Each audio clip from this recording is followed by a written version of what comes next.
નમસ્કાર દર્શક મિત્રો, હું છું સુરજ દ્વારા અને આપ જોઈ રહ્યા છો મા ન્યૂઝ લાઈવ.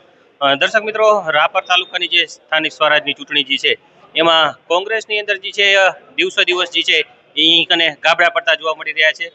હાલ એક તાજા સમાચાર જોવા મળી રહ્યા છે કે વોર્ડ નંબર 7ના એક ઉમેદવાર જે છે એ ભારતીય જનતા પાર્ટીને સમર્થન આપ્યું છે. તો આપણે એમની સાથે જ વાત કરીશું કે એ ભારતીય જનતા પાર્ટીની અંદર જે છે આપ ભારતીય જનતા પાર્ટીમાં શા માટે જોડે કામગીરી કરવા અને સ્વચ્છ રખાવા.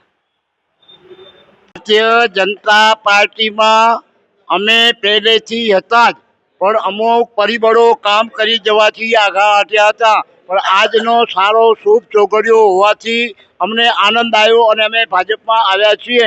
ભાજપમાં રહીને 5,000 મહિલાઓ હરીસરની અંદર આનંદીબેનના કહેવાથી સંમેલન ભરી દીધા છે.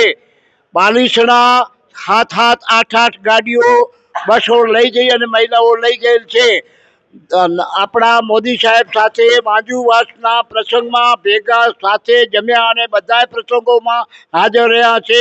આવા તો અનેક પ્રસંગો વર્ણવીએ એટલા ઓછા છે.